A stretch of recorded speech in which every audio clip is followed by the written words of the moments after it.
Good evening boys. आप देख रहे हो कक्षा 10th का टॉपिक समांतर श्रेणी प्रश्नावली 5.1।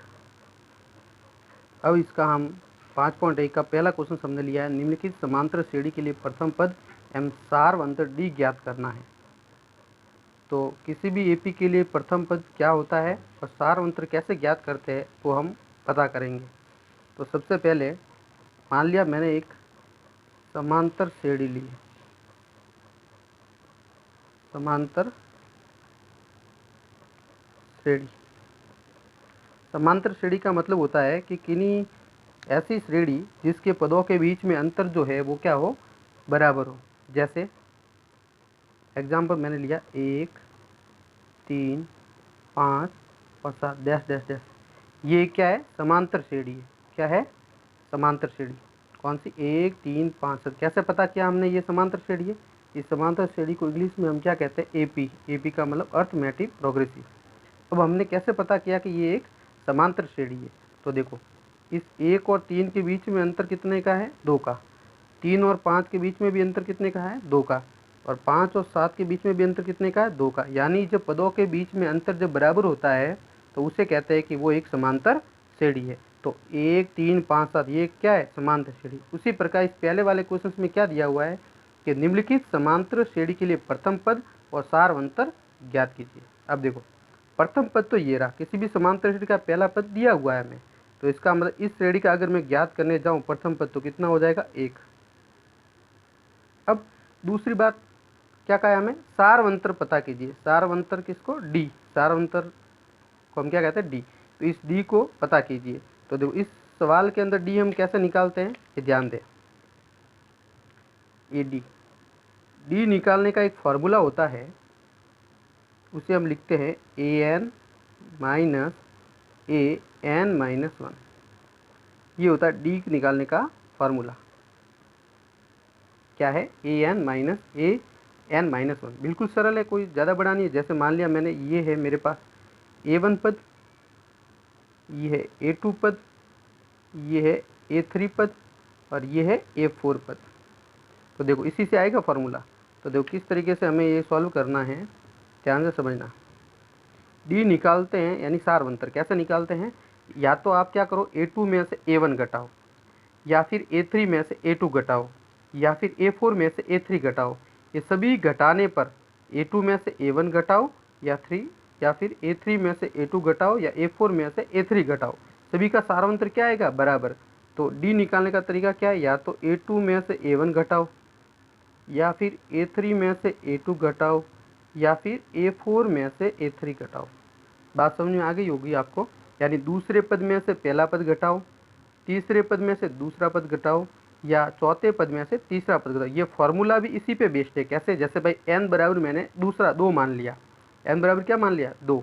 तो n बराबर 2 मानूंगा तो अब यहाँ क्या हो जाएगा, 2 माइनस 1, यानी ये पहले वाली सिचुएशन बन जाएगी। A2 माइनस A1, अगर मैं n बराबर कितना लेता हूँ, 3, तो क्या हो जाएगा, 3 माइनस 1, यहाँ तो हो जाएगा A3, यहाँ हो जाएगा 3 माइनस 1, यानी ये हो जाएगा A3 माइनस A2। फिर चौथा पद अगर मुझे ज्ञात करना है तो मैं क्या लूँगा, 4। अब देखो, इस वाले अगर पद से ज्ञात करता हूँ तो n बराबर 4 लिया तो क्या हो जाएगा, 4 माइनस से कितना हो जाएगा, 3। यानी ये सारा जो है डी वाला an माइनस an माइनस 1 इन्हीं से बना है। तो डी ज्ञात करने का इस फॉर्मूले पे हमें ध्यान नहीं देना, ये सभी इसका जनरल फार्मूला है। अगर आपको डी यानी सार अंतर पता करना है तो क्या करो, दूसरे पद में से पहला पद घटाओ, या फिर तीसरे पद में से दूसरा पद घटाओ और चौथे पद में से तीसरा पद घटाओ, तो सार अंतर आ जाएगा। कोई भी हम इस 2 पदों में से घटा सकते हैं, लेकिन ये ध्यान रखना है, दूसरे पद में से पहला पद, या फिर तीसरे पद में से दूसरा पद, या फिर चौथे पद में से तीसरा पद। ये कब होगा, जब हमें समांतर श्रेणी दी होगी। ये समांतर श्रेणी होगी तभी इनका सार अंतर बराबर होगा। अगर समांतर श्रेणी नहीं होगी तो इनका सार अंतर बराबर नहीं होगा। ऐसे में डी भी क्या होगा, अलग अलग आएगा। अब हम इसके क्वेश्चंस लेते हैं। तो देखो, इसका सबसे पहला क्वेश्चन है ये ए बराबर, इसका पहला क्वेश्चन लेते हैं, 6, 9, 12 और 15 डैश डैश। इसका हमें ए पता करना, बताओ ए बराबर कितना हो जाएगा, 6। ये तो डायरेक्ट पता है इसका, ए बराबर तो कितना आ गया, 6। तो ये आंसर हो गया हमारे पास। दूसरा हमें पता क्या करना है, डी। डी मैंने क्या कहा, देखो ये हुआ पहला पद, ये हुआ दूसरा पद, ये हुआ तीसरा पद, ये हुआ चौथा पद।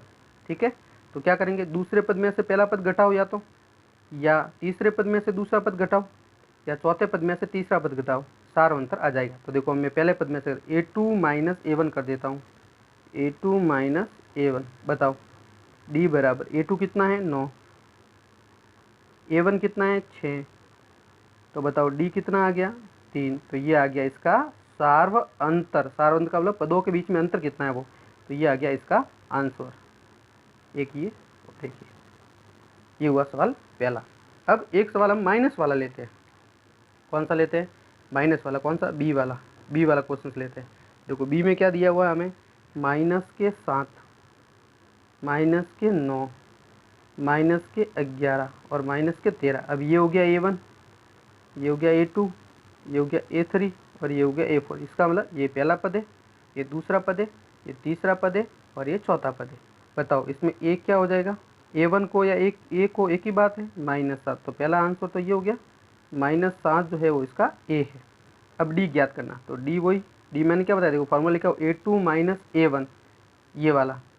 ठीक है, तो ये A2 का मान कितना है बताओ, -9। ठीक है, A1 का मान कितना है, -7।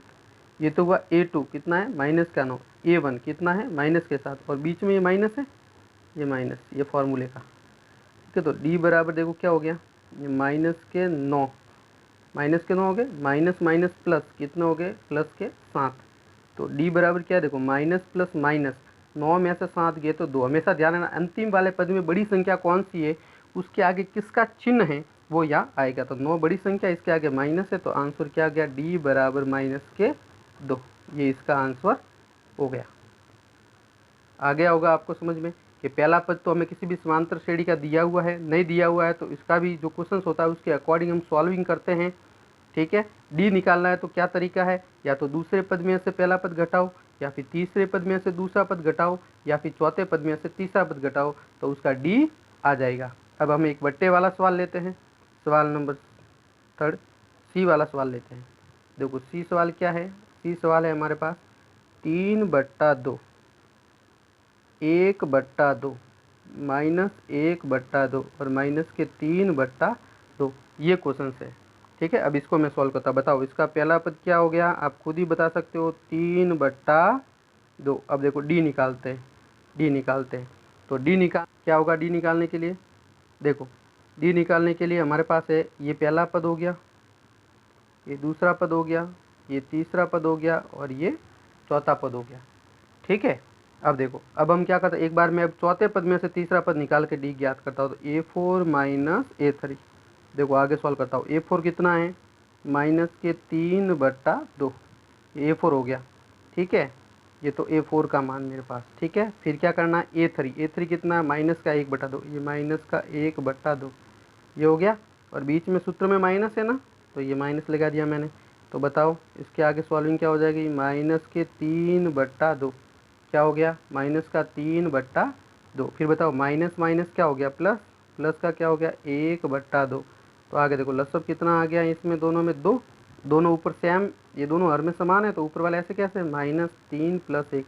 तो इसका आंसर क्या हो जाएगा, देखो बताओ, माइनस प्लस माइनस होता है तो हो गया, 3 में से 1 गया तो -2/2। माइनस क्यों लिखा, क्योंकि बड़ी संख्या माइनस की है, 2 से 2 कट गया, इसका मतलब आंसर कितना आ गया, -1। तो इसका D कितना हो गया, D का आंसर आ गया -। ये मैं ऐसे भी निकाल सकता था, कैसे, 1/2 में से 3/2 घटा तो भी यही आता -1, -1/2 में से 1/2 घटा तो भी यही आता है -1, और A4 और A3 से भी यही आंसर आया -1। यानी कहने का मतलब ये है कि D जो है, D हम कैसे निकाल सकते हैं, दूसरे पद में से पहला पद घटाओ, या तीसरे पद में से दूसरा पद घटाओ, या चौथे पद में से तीसरा पद घटाओ। तो ये है समांतर श्रेणी। वापिस एक बार हम देख लेते हैं 5.1 का पहला क्वेश्चन से क्या ज्ञात करना था, समांतर श्रेणी का प्रथम पद A और सार्व अंतर D। किसी भी समांतर श्रेणी के प्रथम पद हमें दिए हुए हैं, ये जिसका पहला पद है तो ये पहला पद हो गया, इसका इन सभी के समांतर के पहला पद ये पहला, इसका ये पहला, इसका ये पहला, इसका ये पहला, तो ये तो डायरेक्टली पता कर लिया। D कैसे पता करते हैं, तो D के लिए मैंने देखो आपको फार्मूला बताया हुआ है, D के लिए क्या बताया हुआ है, फार्मूला क्या बताया हुआ है, an-an-1, ये इसका कॉमन फार्मूला है। ठीक है, तो ये हमें ध्यान नहीं रखना है, हमें सिर्फ क्या ध्यान रखना है कि A2 में से दूसरे पद में से पहला पद घटाओ, या फिर तीसरे पद में से दूसरा पद घटाओ, या फिर चौथे पद में से तीसरा पद घटाओ, कोई भी एक काम कर लो। मतलब A2 में से A1 घटाओ, या फिर A3 में से A2 घटाओ, या A4 में से A3 घटाओ, सार अंतर आ जाएगा। तो हमने पहले सवाल में ये किया है, A बराबर तो 6 हो गया डायरेक्टली। A बराबर तो कितना हो गया 6, A बराबर 6। और D कैसे निकाल दिया, A2 में से A1, इस दूसरे पद में से पहला पद घटा दिया और आंसर आ गया 9 में से 6 गए 3। तो इसी प्रकार सारे हमने सॉल्विंग कर ली। ठीक है, अगर आपका कोई डाउट है तो इस चैनल को उत्थान क्लासेज के नाम से ये चैनल जो है उसको सब्सक्राइब करें और अपना डाउट है वो कमेंट्स में ज़रूर लिखें। ठीक है, और इस समांतर 5.1 की जो है 5.1 के और सवाल है उनको आप किताब से देख के सॉल्विंग करें। थैंक्स वीडियो देखने के लिए।